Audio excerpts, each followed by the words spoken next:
I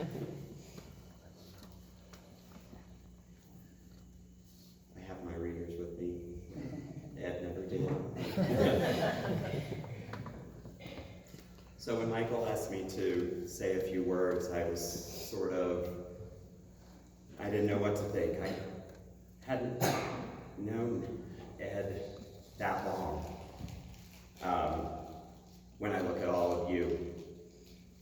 See, I first met Ed on December 25th, 2013 at a Hogan Christmas party. It was actually at Mark and Missy's. I remember this date very well because I was extremely nervous about going and meeting Michael's big family. I just have one sister, and we're very close, but we do not have a big family. After meeting everyone, I ended up in the kitchen, as most people do, and I ended up talking with Ed. It was like he almost knew that I was really overwhelmed with all of these people. And while talking with him, I knew that he was a genuine person. And for those of you that know Ed, he certainly wasn't shy about asking me questions.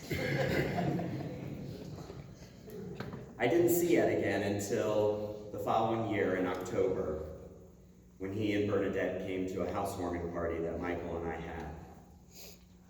And after that party, my relationship with Ed and Bernadette began to grow as they made many trips to Columbus. And we would go to the valley for weekend visits. To say that Ed was a big part of our lives is certainly an understatement. The more time I spent with Ed, I realized how much he really cared and loved his family, especially his kids. He developed a relationship with our dog, Michael and I's dog, Wyatt. He was a little leery of Wyatt at first. Wyatt's a little wild. And he didn't have pets growing up, but he had been around Mark and Missy's cats. But Wyatt's very different. In a short period of time, Ed and Wyatt really became friends. I would go into the family room, and I would hear this little sound. And it would be Ed making this sound to get Wyatt just riled up. I'd catch him sneaking little snacks to Wyatt, little bits of chips.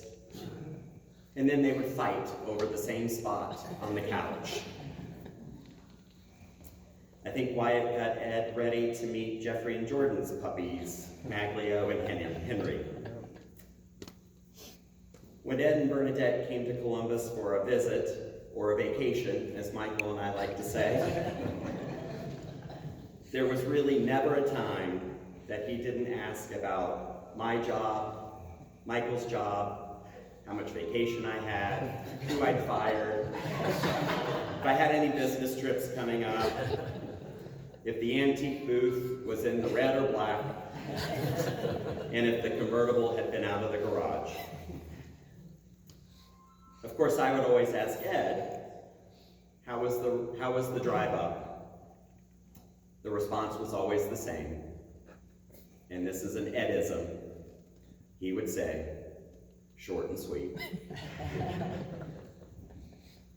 He was a go-with-the-flow kind of guy. He enjoyed all of the family cookouts, the gatherings, always up to go on short road trips to see Christmas lights or go to Cleveland, the pumpkin show, or go to Menards and get furnace filters. He also became someone that really loved going to the movies.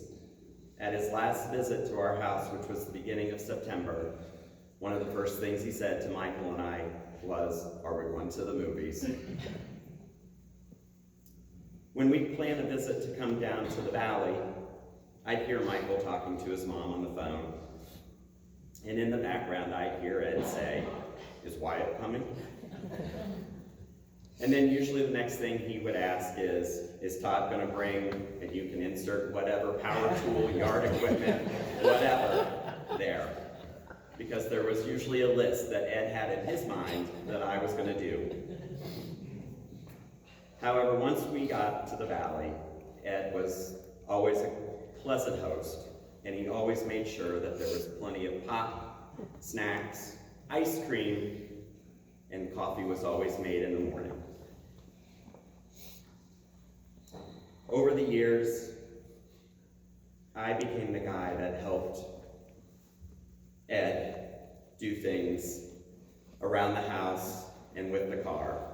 I would check the oil, the tire pressure, change the battery, I'd detail the car, I'd check the antifreeze, all things that Ed would always ask me to do. We would come to the valley and we would help do yard work, edge the walks, trim, power wash the awning. I knew then that having a nice home and a yard was really important to him.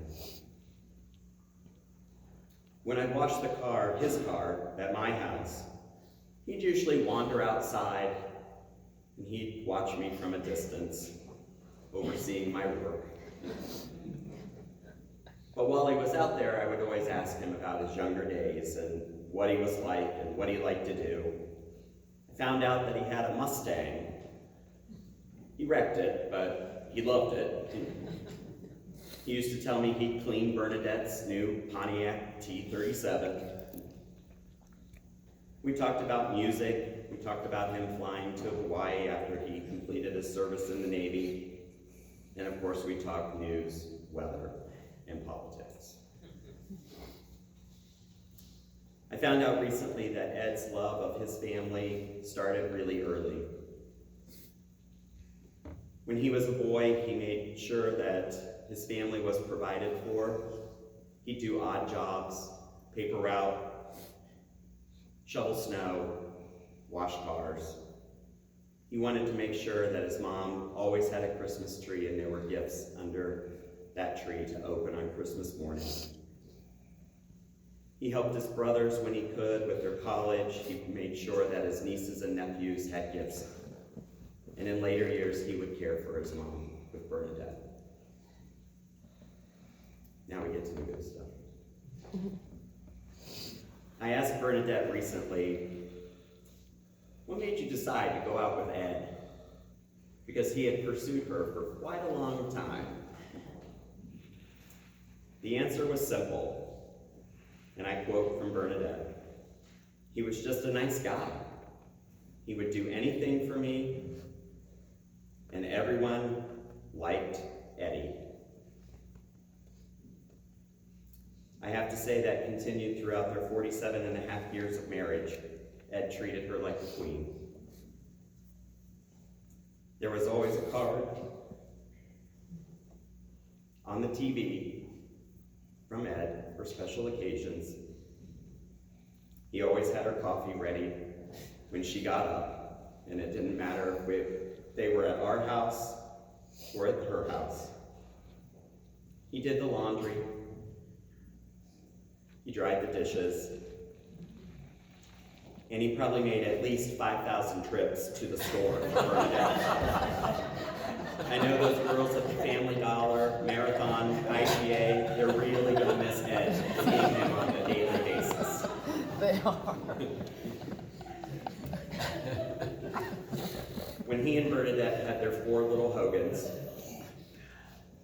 he helped bathe them, change diapers, rock them to sleep.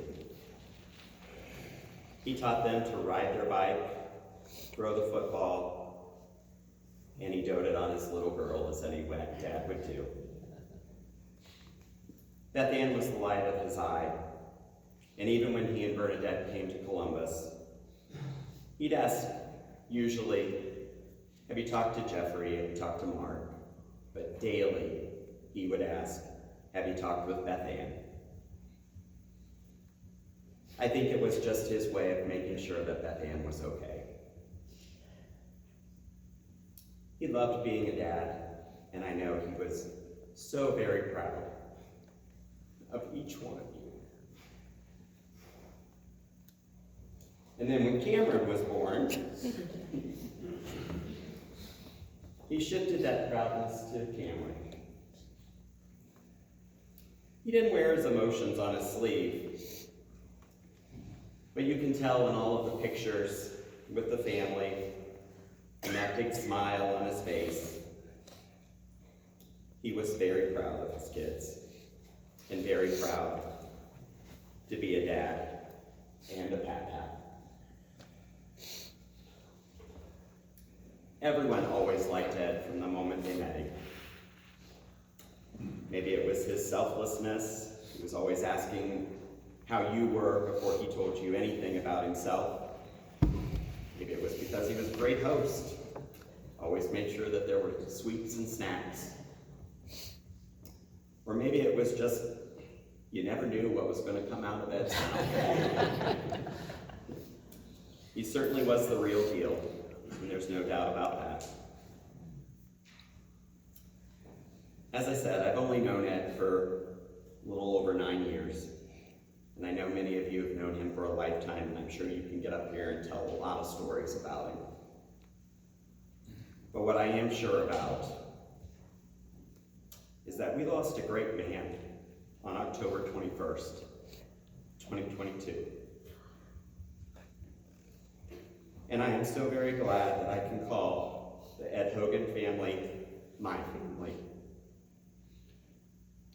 And even though we're sad today that Ed is no longer physically here, he's looking down and shining his light on us. He's wondering when the lunch is going to be. And he's with us in spirit. In fact, Michael is convinced that he was at the house on Monday night in the form of a praying mantis. I think it's fair to say that he would want us to celebrate his life and remember the happy times, because I'm pretty sure when he got up to heaven and strolled through the pearly gates and was met by everyone that had preceded him, the first words out of his mouth were, "Let the good times roll." Thank you.